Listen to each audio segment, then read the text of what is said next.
Hey everybody, Jonathan Matt Mendes, Painted Love, and welcome to my channel.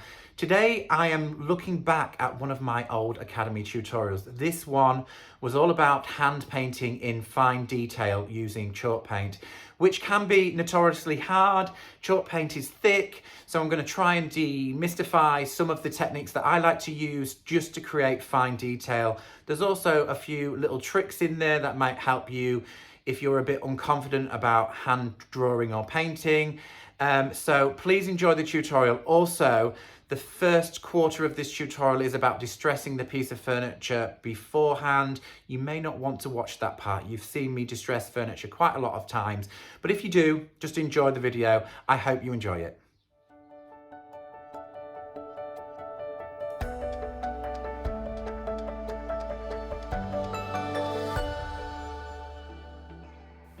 So here we go guys, jumping straight into the project. This small cupboard I did give a good old clean with soap spirit before starting the tutorial, and then it's had a canvas coat of French linen, a great neutral to start a hand painted project with. What I would say is try and use a smaller piece of furniture for this technique, or even start by practicing on an old cupboard door. So now let's get stuck in with the first half of this tutorial, which is creating patina and distressing this small cabinet ready to receive our hand painted monogram. I've chosen to use duck egg and Louis blue to sit deep beneath my distressing technique that I'm going to use. We're going to do a wash of Paris grey over the top. So the piece is going to end up pretty much a grey tone, maybe with a hint of greeny blue showing through. So all I'm going to do is add these colours just in patches over the French linen. So I'm not particularly choosing any place to put it. I might do the Louis blue more in the centre. And I'm not covering it. I'm not going to cover the whole piece. I'm just literally adding some tone because the the Paris grey will blend it all together in the end anyway. And we might even use a little bit of enfleur to spritz into it. I don't know, it'll evolve. So all I want to do is make sure get a little bit of colour onto the piece. I might switch. Try not to contaminate the paint in the can. You really don't have to worry about how you're going to apply the paint when you're doing this. This is just me having a little bit of fun with paint. And once we get the Paris grey over the top, it should all blend together. It'll all unify into a smoky blended colour.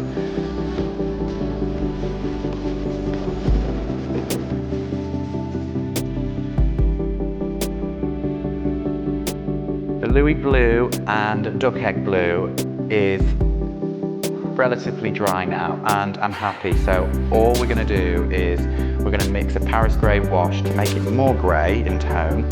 But first of all, this gets messy, so we must put our apron on, or if you're in the UK, some of us like to call it a pinny. And what I have prepped up in advance is a wash, which is kind of a watered down version of paint, which I'll lift it up, you can see there's quite a lot of water in it. This is Paris grey, so all I really want to do is make sure that we put moisture back into this paint. You've probably seen me do this already before. It's really messy, so I'm just going to get as much paint on as I can without flicking it everywhere. We'll go into this door frame. You have to kind of work quick with this, and maybe apply in sort of swirly motions rather than allowing it to trickle down. The reason I'm doing this is just to add some sort of dimension and interest with the paint. It's really strange. You may think this is very strange, and trust me, I think it just adds depth to a piece, and I want to bring back some of the wood on the edges, so I want it to look chippy and worn. So yeah, you may find, what on earth is he doing? But it'll all make sense in a moment. The trick is really to make sure you get in the crevices on the edges of everything. That's more important than the center panels, because that's where you want some of this Paris grey to sit.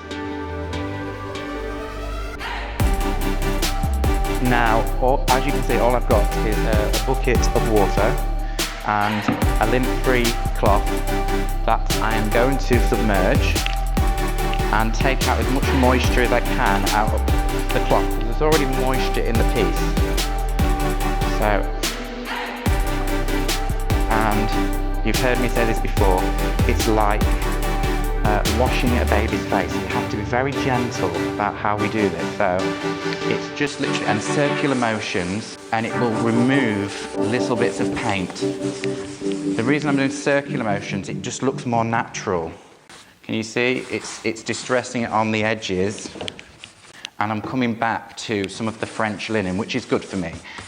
Once you get the feel of it, you can push a little bit harder. Keep on moving it around. This is what I wanted, to get sort of some edges where it's come back to the wood.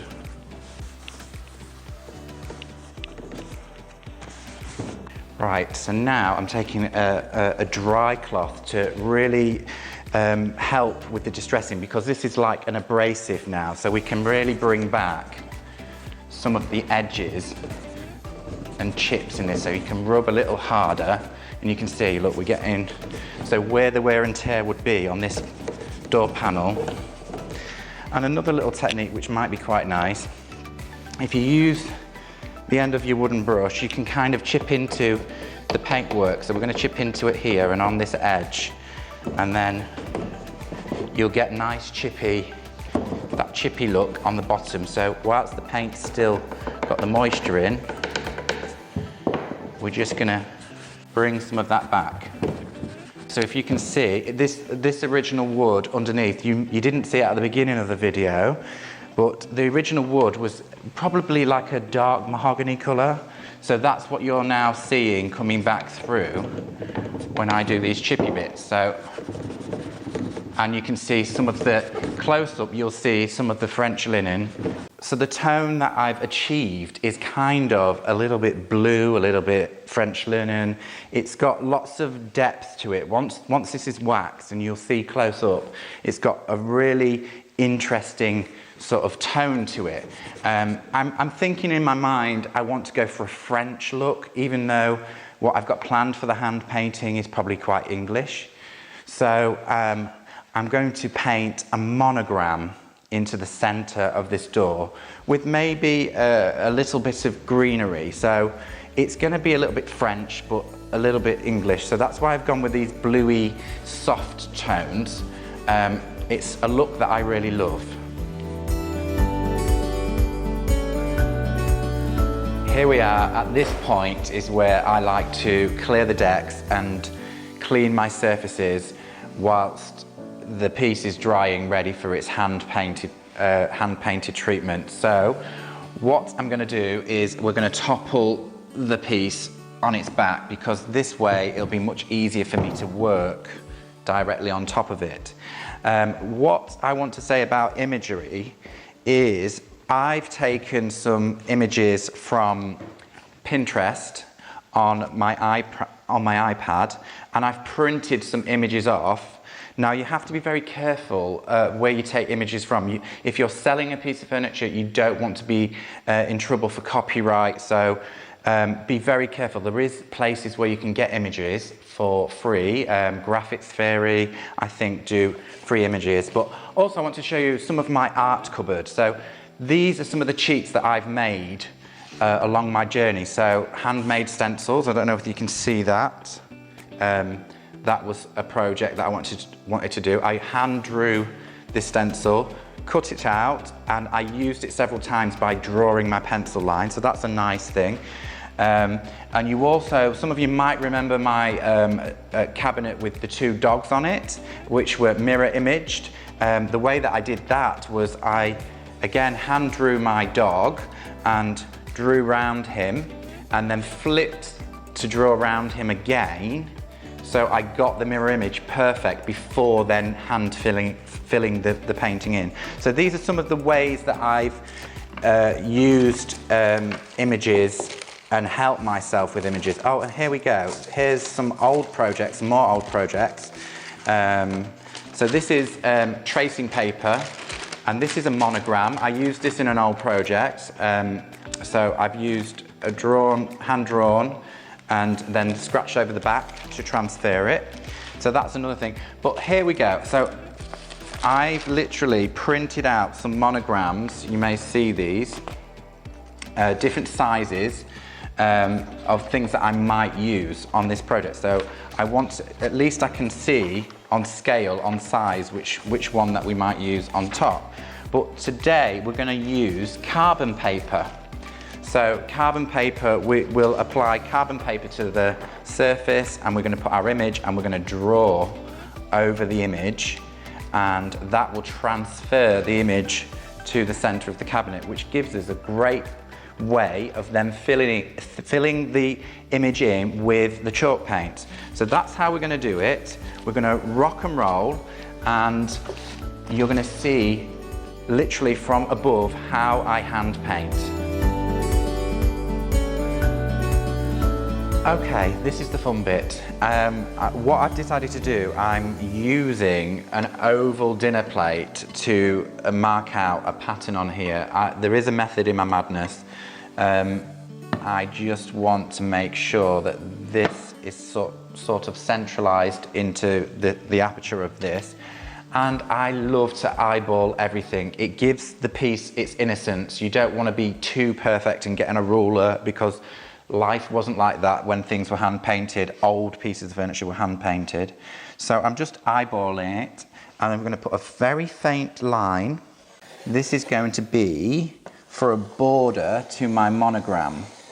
So I'm happy, I'm happy it's centralized, and this also will help me centralize my monogram.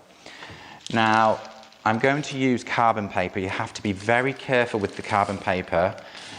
This has already been used this once, but what you might like to do is, because it's quite inky, you might want to, if it's new, rub it away on some white paper so you don't dirty this area up too much. And I'm going to place that sort of, again, centralized. Can use my oval and the edges and just eyeball it again. And I literally, hang on, we'll put that, make sure you get it the right way. Yeah, that's the right way. You could mark this down with tape, but I wouldn't.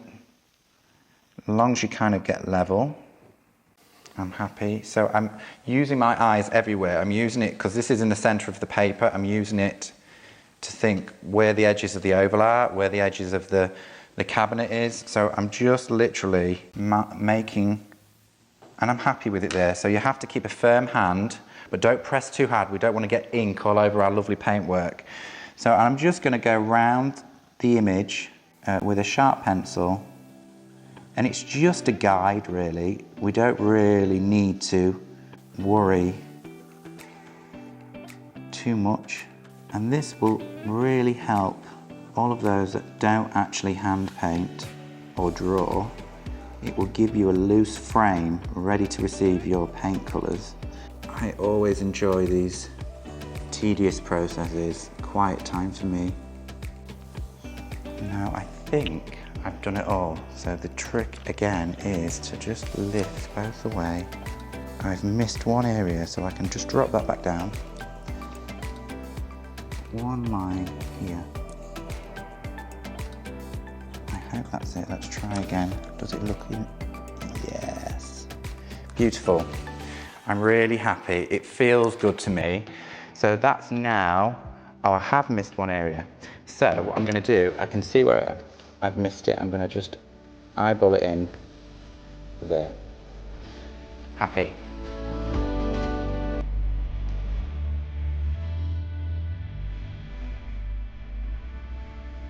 Let's get started with the hand painting. I need to show you a few of the tools. So what I have got here is a very fine rigger brush. what you'll find with chalk paint, it's quite heavy and kluggy, so it will pick up a lot of paint, so the finer the brush for these fine details is better.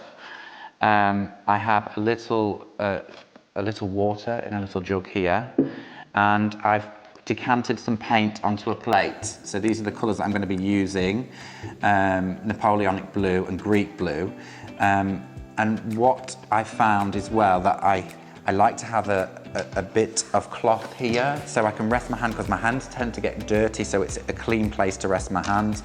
And there's a piece of paper to the side where I can just check the fluency of the colour that I'm using. So if I pick up the raw paint, it kind of doesn't, it clugs around, doesn't move. So if I then mix with some water, what you do, if you mix them together, you get more fluency to the paint, so it will move. So that's why I'm having the paper to the side. So I'm checking all of the time before I apply the paint. So let's get stuck in. We're going to go with the Greek blue first. I'm going to mix a little bit of water, and I'm going to use the bit where I've mixed it, and it feels good to me. Offload a little bit. I'm going to start right at the top, and it's a very fine, delicate touch. Just covering over some of the pencil lines. Pick up some more paint. Yeah, still good. Any of you girls that like to paint your nails, you should be good at this, following the line. So there we go. Again, it's another quiet, concentrating job. And now let's see if we can do the long line.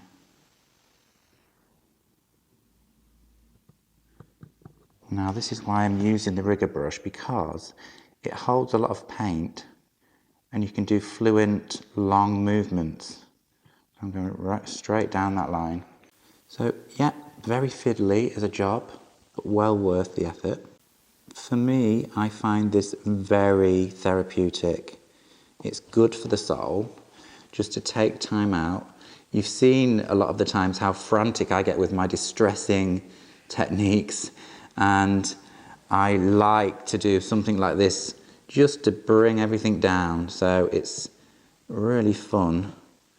It's a bit like painting by numbers, or a colouring in book, painting into the lines. And what I'm doing as well is I'm just slightly overlapping the line to hide the line. I don't want to show the line so much. So we're going to do the letter A in the Greek blue, and we're going to do the letter H in Napoleonic blue. We may do a bit of shading to it, but if it looks good without the shading, we won't bother. It could be very naive if we like that look. Once you get into the flow, you'll find that the brush will move easily for you, because you'll get the feeling of how the brush is going to move against the chalk paint. I think the thing is about chalk paint, with that chalky matte-ness to it, it kind of drags on itself. So that's why we're entering water into the paint, to give that fluency. So you need just enough, but you don't need it to be so fluent that it's translucent. If you're going to do artwork that was like a watercolour painting with skies and perhaps things like that in the background, then the fluency would be useful in that point. But we want quite strong colour, sharp colour into these things, so not too much water, but just enough. It's one of those things that, you know, you really do need to play around with till you get the feeling of the colour onto your project. When I go to a pointy, sharp edge, what I'm doing is I'm lifting the brush up. Only when I'm doing a long line that I will press down and drag the brush, the rigger brush, and then again, smaller areas, I'm lifting the brush and just using it like almost like a felt tip pen. I'm using the end of this brush to allow me to mark out the line. So where it's more delicate, we're just literally using the tip, like the nib of the brush. But whenever I've got a long line, I'm allowing the brush to flow by pressing down a little harder. This is the way I like to do, especially when we're doing detailed work like this. It seems to just be the right way of doing it. So a couple of the areas I've gone over the lines a little bit too far, but I'm just blending it into the way that I want it to look. So I'm making this a little bit longer at the bottom. I'm using my artistic license really. And plus the fact I don't want it to be so generic and the same as the actual picture that we chose from Pinterest. So you can play around with it a little, and I'm just making sure I'm not leaving any of the pencil marks. I say the pencil marks, the carbon paper marks.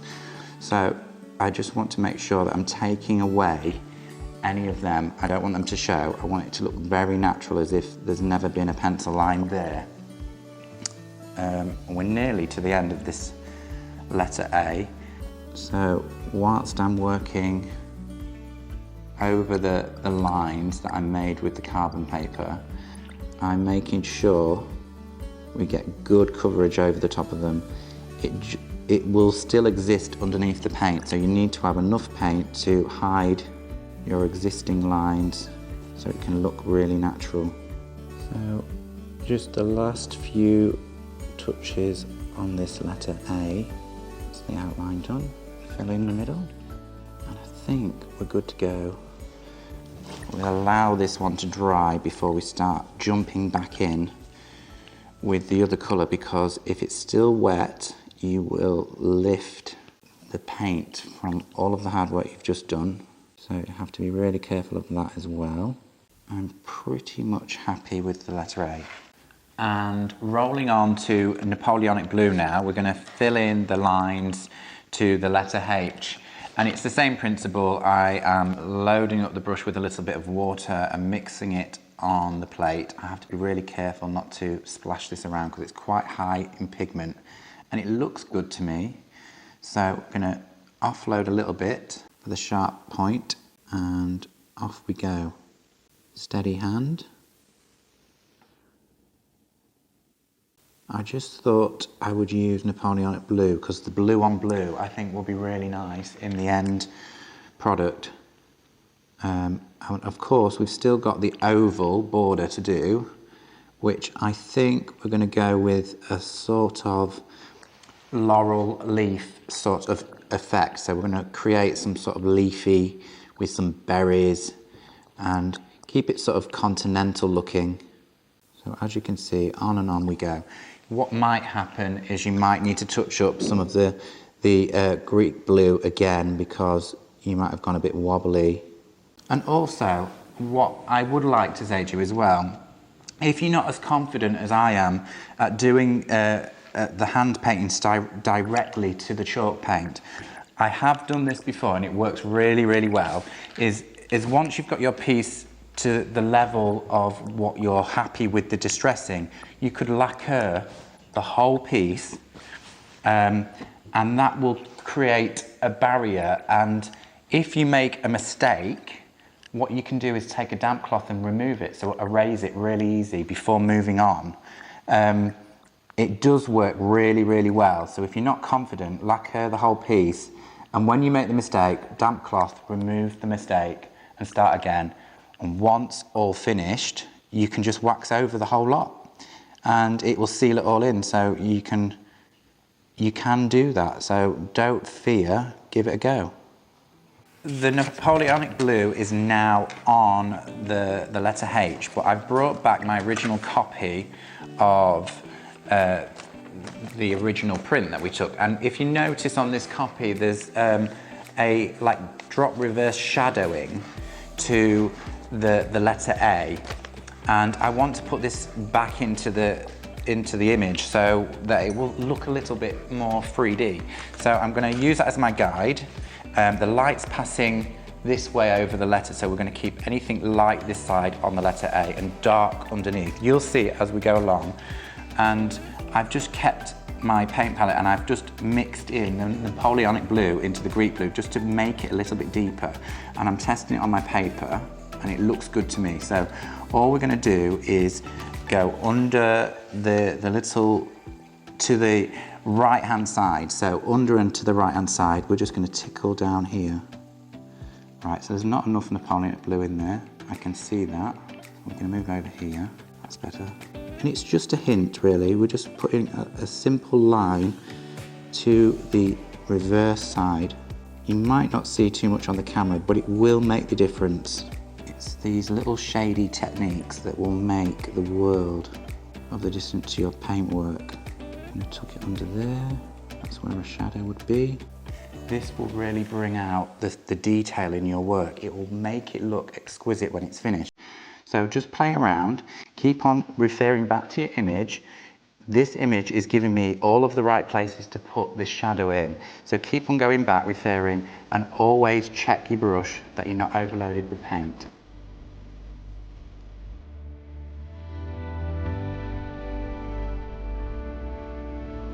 Moving on forward from the monogram, we are going to concentrate on this laurel sort of leaf pattern around in the oval that we used earlier on. So I've got my palette, my plate, and I'll explain which colours I've got. I've got English yellow,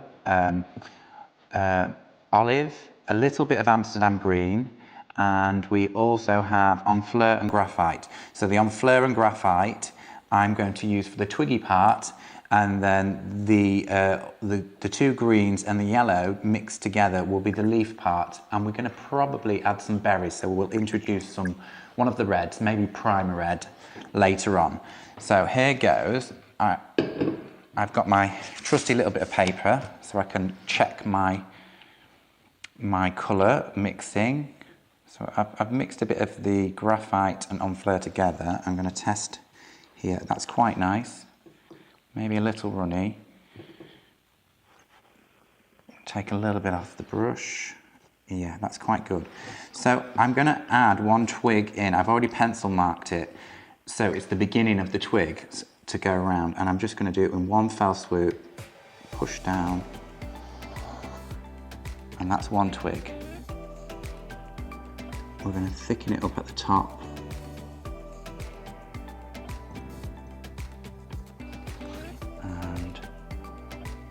Another gentle, so we're going to leave that connection and then move the twig so it goes a different direction, like that. So they're little flicks, really. We're doing little flicks like this from that point on. So they're like little knuckles where the leaves are going to join in, and we're going to do like a curvy flick. So we're going to go from that one, like that.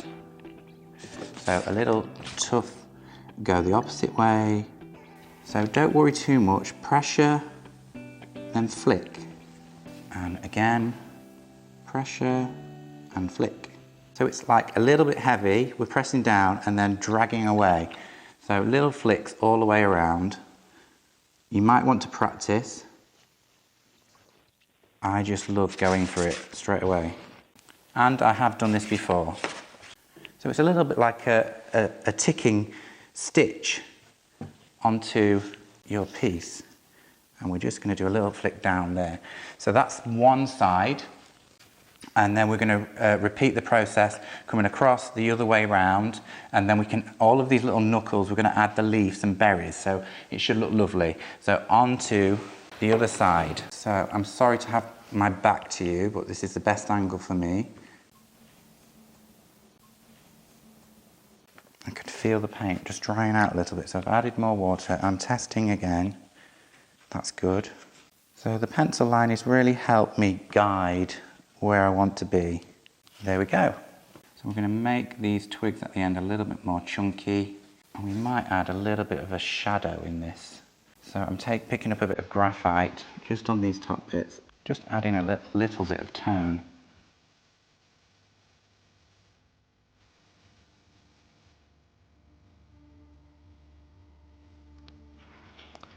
And that should be enough of that, and we're going to now move on to adding some little leaves and some berries, and Bob's your uncle. Onto the laurel leaves. I've been playing around with my green tones here, and I've mixed Amsterdam with the olive to create a custom mix. So I'm pretty happy with this tone. All I need to do is have a little practice of these leaves. So all I'm going to do is little flicks to create the leaves. I may add a little bit of English yellow to the brush as we go along. So I'm good with that. That's really good. In for a penny, in for a pound. And so I've loaded my brush up with the green, and I'm going to pick a little bit of English yellow to the brush as well. And we're going to start here on this first connection, and we're going to do 1, 2. Simple as that. So we're going to make them bigger at the top, and as we come around this I'm going to make them slightly smaller. So keep on going, working around, picking up your custom mixed green with a little bit of English yellow. Same again. And what you'll find is each leaf will tend to be a different colour each time you do this. If you pick up a little bit of the English yellow, it'll give a real natural look.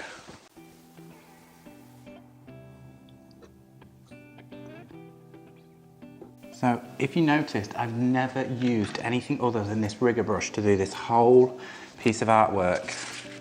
And for me, it's perfect because it's got enough bend in the brush. The brush is quite long and it holds a lot of paint. So this fine detailed work, always work with a long thin brush. We will do other workshops that explain more hand painting than this in a different way, but that will be for another time. So just keep on using the rigger brush for any of this fine detail. I'm going to work around every little connection. Pick up more English yellow on that one. We're going to take them slightly smaller as we go along now. Right down to the last one on this side. So that's one side done. I'm going to repeat the process on the other side, finish the leaves off in preparation for adding a little berry. Now the berry, we're going to either use primer red or burgundy, and we're going to put a little highlight with a little bit of old white or pure just to highlight the berry, really make them look like they're three-dimensional, and that will be all of the hand painting done, and then it's ready for waxing. So I'm really happy with how this has worked, and I can't wait to see it with the wax on. The final hurdle, we have come to the berry part, and I have mixed up, well, I haven't mixed anything up actually. I've applied primer red and burgundy for my berries. So I'm going to go with a little circle. You can see I've been practicing here, a little circle of primer, and then we're going to touch in a bit of burgundy as a shadow. So I'm just literally, I'm not going to do every single connection, but I'm going to do most connections with a berry. We're going to put this berry in here. So one berry on the first one, that's good for me. And then maybe another berry, maybe two here. So maybe a smaller one and another one on top of that leaf. They don't have to be perfect little round balls, but near enough, like that. And maybe we might miss that one and jump onto this one and maybe go one berry, which I'm happy with. And then we'll go two berries here, one up here, and maybe another one just sat on top of that leaf there. Just simple really, and the red is going to really make the vibrancy of the green stand out. So these colours are all working in connection with each other. We'll have one sat on here, maybe nothing on that one, and we'll have two sat here. Move this up. So it doesn't hurt to just leave one of these connections out. If you feel that you want to add one in afterwards, you can go back and add it in. So just play with it a little bit, and then you will know, you'll be able to stand back and look at it and think, is it missing something? So as I come down here, I'm not going to put doubles, I'm just going to go to singles. So maybe one here, And I'm going to miss that one and just one here. And then we're going to repeat on the other side.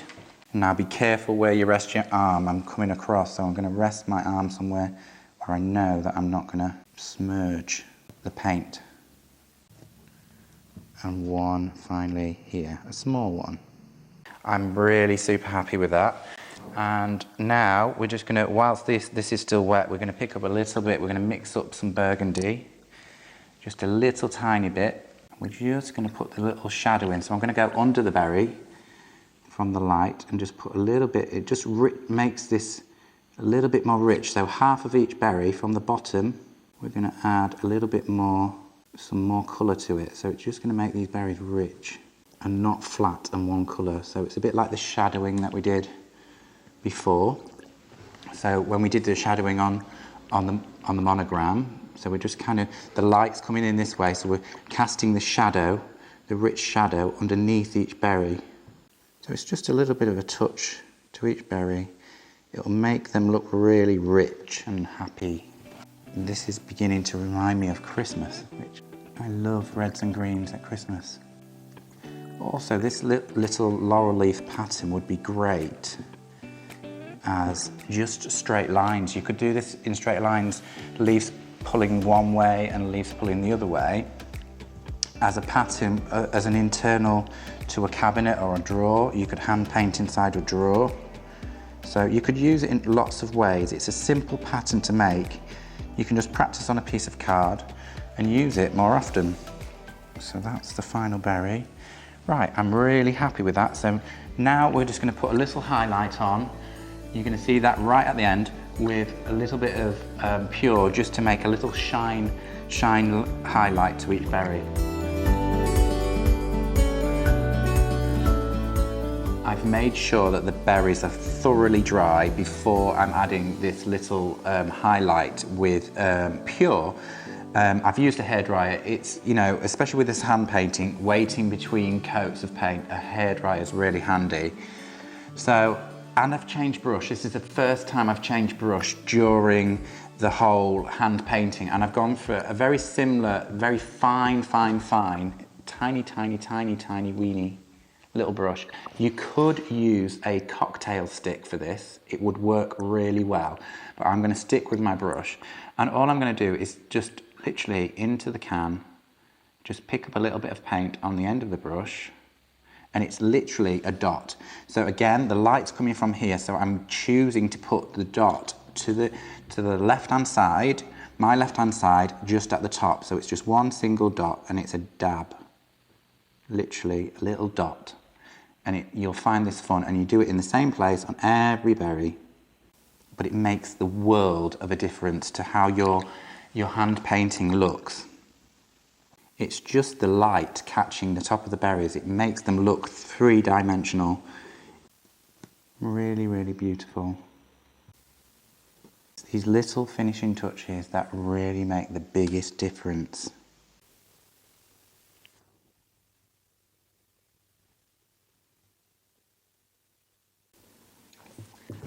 So that is all of the hand painting finish.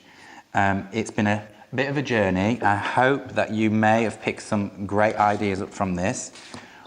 All that's left to do now is wax. I may use a little bit of white wax over the monogram because I want to cool down some of those blues. But I think I'm going to work with clear wax and white wax at the same time. And we may even add a little bit of dark wax into these little crevices. So onward and upwards, let's get stuck into the waxing.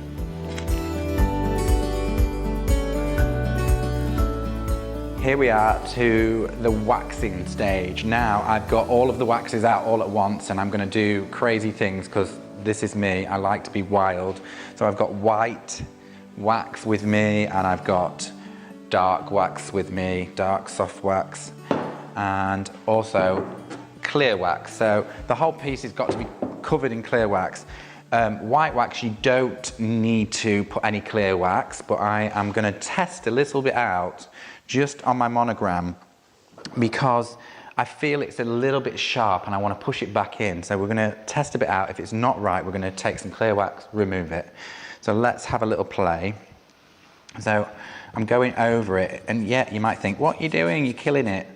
But I just want to push it back, and I want it to bring back some of the details of my brush strokes to make it look older.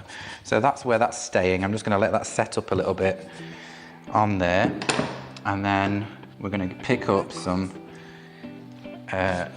clear wax and go around the edges, work it into the middle. Yeah, that's good. I'm quite happy with that. I just wanted to knock that back, and it feels good to me. I didn't want it to be too prominent, because I think the other colours were so subtle, so I've used my wax to do that.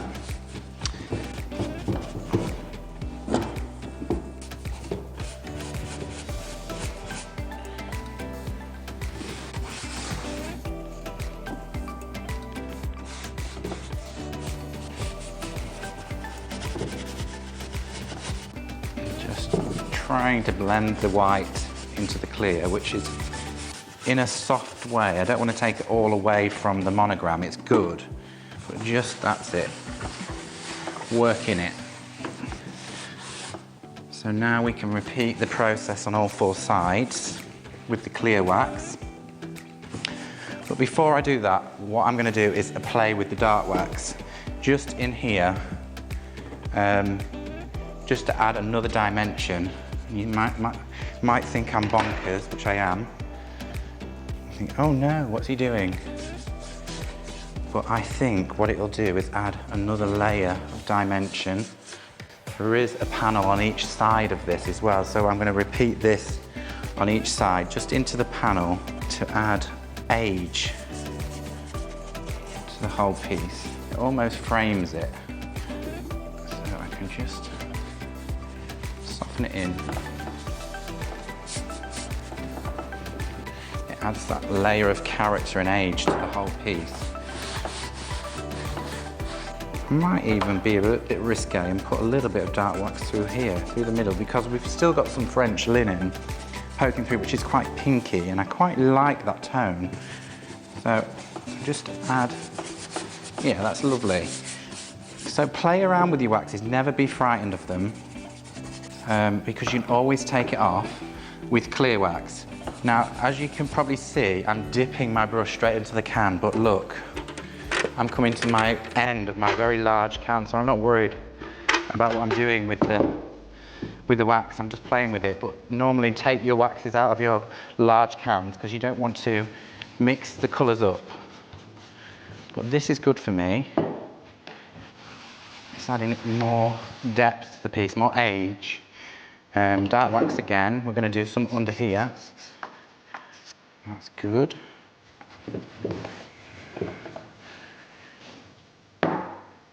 So I'm going to repeat the whole piece, and you're going to see this in all its glory at the end of the tutorial.